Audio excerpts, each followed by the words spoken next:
Hello, and welcome to another episode of TacoBytes, your daily bite of Degen, episode number 421. Man, it has been a week. It has been a day.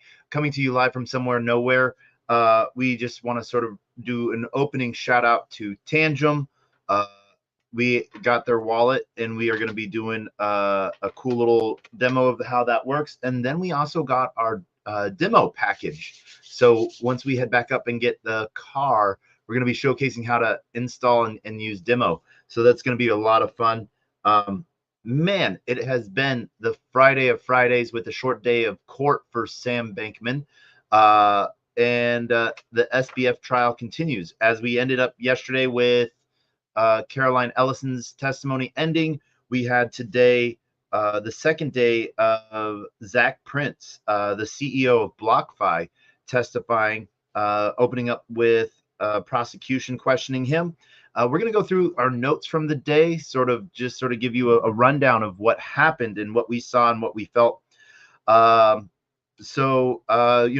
They opened up with continuation of who he was, dealing with cryptocurrency as that they were more of a lending trading platform where they, gave out loans on their over collateralized, or gave out loans, not necessarily always collateralized or over collateralized. Then they did trading on other exchanges on behalf of their customers. One of the things that they sort of named themselves is that they were a broker. They made a big difference between BlockFi and cryptocurrency exchanges. They didn't really use the terminology of centralized exchange and decentralized exchange, just called them CCEs. And they, whereas exchange was more about matching buyer and sellers, BlockFi was about rehypothecation, taking loans and turning it into debt to give other loans. And so they had what they also called their BIA, their block interest-bearing account, their BlockFi interest-bearing account. And so they would take loans and lending against loans, and they would process for both institutions and retail customers. They originally partnered with Alameda in 2021, 2022. Last time when they originally saw stuff, they started doing deals with them in Q2, Q3 of 2021. That's when Alameda had initially asked for increased loans up to $1 billion from their tier 1C of roughly $45 million. One of the big things that sort of came out, I don't know if it meant it when they were sort of talking about who needed what assets to be on their platform. One of the things that came out, BlackRock could loan without assets. But when Alameda asked for increased loans and borrow more, that went to BlockFi's APAT, their Asian Pacific accounting teams, and to their managing director. And that what led to the first call between Prince and SBF. And so one of the pieces that the prosecution really wanted to show was, even though Ellison was the CEO of Alameda, or co-CEO of Alameda, SBF was who they dealt with. SBF was who they contacted and emailed, who they talked with about these loan pieces and getting increased loans out there. And so we saw a lot of that starting to happen. And we also saw a lot of different things moving around. So one, they didn't really talk about their initial entry into and partnerships with Alameda, which, what they did for their background piece, but they talked about their backgrounds for businesses, institutions. But a lot of their collateral was based on FTT token. And so originally with that loan, it was based off, the new loan that was asked was on unaudited information. And as we knew from Caroline Ellison's talks, she was creating her own alternative variations of the internal balance sheet out of 7 different alternatives. Number 7 is the one that got sent around based on her talk with SBF. And so, but in May of 2021, they were borrowing roughly around 50 million, and then by May of 2022, they were borrowing up to $1 billion. And so this was all information that they'd gotten based off of their unaudited balance sheets. It does seem that BlockFi did have their own little risk assessments and their risk group going over it, even going so as far as not allowing SRM to be used as collateral, even though it was on the balance sheet as collateral. And that was because they were doing anywhere from 115 to 200% over collateralized loans. What they sort of had to say was that Alameda followed all good investors, kept up with all its interest payments, and as these were OT loans, open term, meaning that BlockFi could recall them back, at any time with only a few days notice. What BlockFi then announced was sort of the downfall when they started recalling all of their loans was first around Terra Luna. And then the judge took the time to have Mr. Prince explain very scratch the surface level of what Terra Luna was. Luna was as a stable, or TUSD as a stable, and Luna that was pegged to it. And so with that, what they got, was first 3 Arrows defaulted with BlockFi, and then Voyager and Celsius paused their services, which then caused BlockFi to do mass OT loan calls, especially against like FTX US. Alameda paid back all loans. And the reason I brought up FTX US is because part of Sam's calls and term sheet with BlockFi was that FTX wanted to buy BlockFi, and so that was going to be a $400 million junior capital stack loan, as well as the option to buy BlockFi in July of 2023. Obviously this year, and we know that did not happen. Now it's going to be ranging around from 15 to 240 million based on certain KPIs. They did not talk about what those KPIs were, but it was more or less likely how much more money was on the books would get that. One of the things that was asked, but we didn't really get a straight answer on, was Alameda given any special privileges or any special considerations? And as we saw from July to November of 2022, over 800 to 850 million in new loans for Alameda, and FTX was taken out by BlockFi. One of the things that Mr. Prince also talked about was, how much he talked with Richard Singh, SBF, and then Ellison. And then, sort of the defense and the prosecution had him go over what was known as an internal document called their credit memo, which was by their risk assessment group. And so they stress test Alameda based on its collateralization, what that meant. And one of the things, though they were a trading firm, almost, a broker,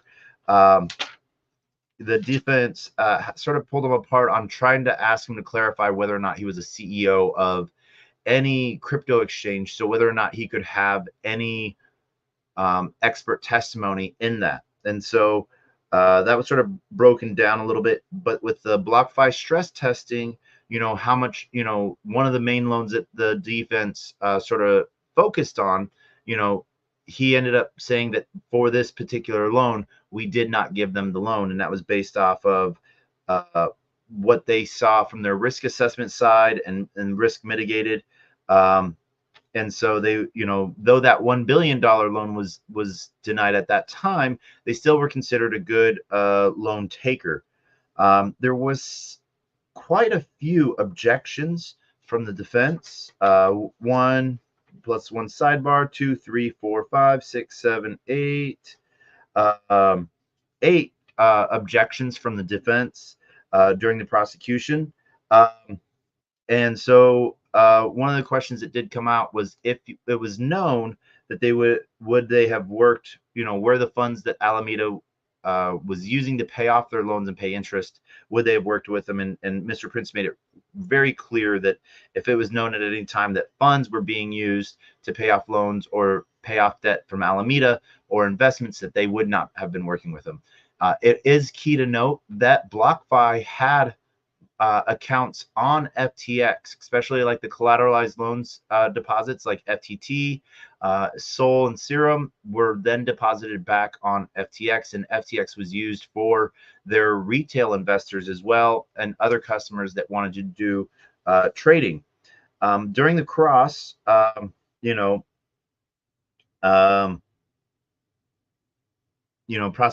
defense asked, how many CCEs, cryptocurrency exchanges there were. Mr. Prince sort of said at that time there was roughly 50 to 100 that were worthwhile that they dealt with. And so that's where they then talked about their BIA, their interest-bearing account, was where people would put money onto BlockFi to earn yield because it was being loaned out. And 2020, 2021 was the first time that BlockFi loaned to Alameda. One of the things that, as I was talking about the credit memo, the one that was dated from October 13th is the one that, they wanted to borrow up to $1 billion using Sol, FTT, and SRM as collateral. Right. As of that moment, they had $114 million in loans already, but they were 157% over collateralized. That was a breakdown of 50 million USDC, 43 million of ETH, and 20 million worth of BTC. And so one of the things that in the credit memo that their BlockFi's risk assessment team sort of, broke down was liquidity pools, how much was moving of tokens and where it could go, as well as price oracle action for OTC deals with like Wintermute. Then, what was really pulled out was trying to get to say that FTT was a top 10 token or top 10%. Mr. Prince gave a fuller definition that it was based off of market cap, that FTT was in the top 10, during its heyday run.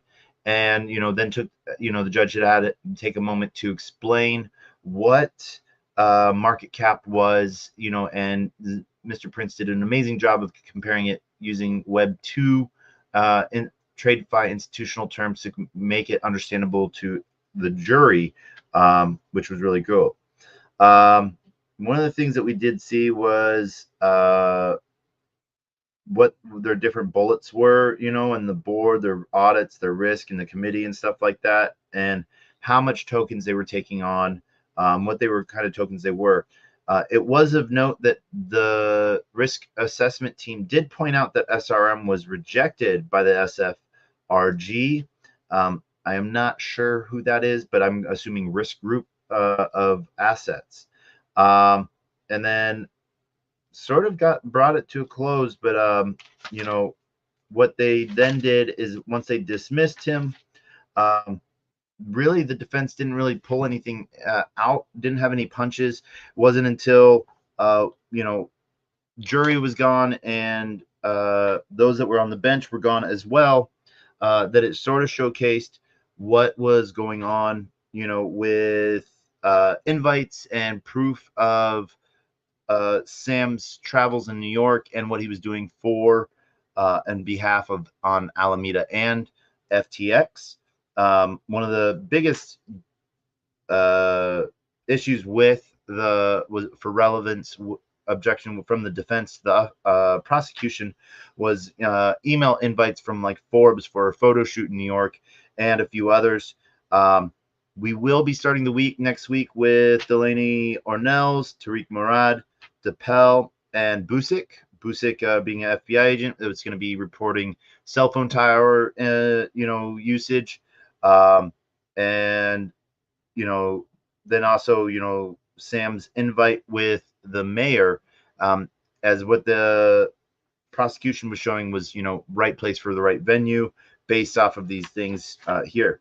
So there was some very interesting pieces going on with that. It looks like, court's going to resume on Monday. Prosecution then gave that they are looking to, in the next 13 days, so on the 26th, that they will be done by midday with their case and open it up for the defense to take over. So this is going to be really interesting, as this coming up week is only a 4-day week, and then the following week is only a 2-day trial week. So we will see how that goes and what we'll be up to. I just want to shout out to all of the other correspondents and public members that are taking an interest in this. We see people like Axios, Coinbase, or CoinDesk, CoffeeZilla, Washington Post, New York Times, and Blockworks, not to be confused with BlockFi, The Verge, Wired, and a handful of other magazines and publications on blockchain and technology, all doing a great job covering it. It has been an honor getting to meet and know you. One of the people that got to meet today, didn't get to meet today, but saw today doing her cast live from the court steps like I did yesterday, Lisa Shen from Unblocked podcast. And so hope to meet with her personally on Monday, and this will be an amazing time to sort of see how things go. We will be coming to you live from that court case Monday as we get ready to take over, and we want to just sort of leave it out for that. What questions do you have for the SBF trial? What do you see going on? And as we see right now, the SEC has not filed its appeal yet on Bitcoin ETF happening, which has caused Bitcoin to sort of jump up from that 26.5 pricing to almost hit 2,800 for a minute. Now it's sitting around 27.42 or 27.042. So we're seeing a rise in it, and we're going to see it start to take off a little bit more, we think. So be ready for this. Bitcoin ETF is going to be a huge thing. A lot of people are scared of it. I think it's going to be a great thing because it will help get rid of the stigma as we're having to fight Elizabeth Warren, Gary Gensler, and handful of other politicians that just do not believe in blockchain or believe that blockchain is only and can be used for evil. So we hope that you go and do something nice today, do something nice for someone to sort of help prove the case otherwise, because that is what blockchain is about. The transparency and consistency and the act of do-gooders. And so we hope that you're a do-gooder today.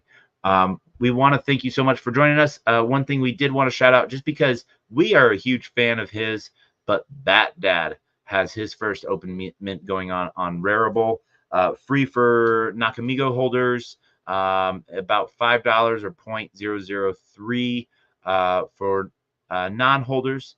We want to wish you all the best. And this was sort of this has been our week covering SBF.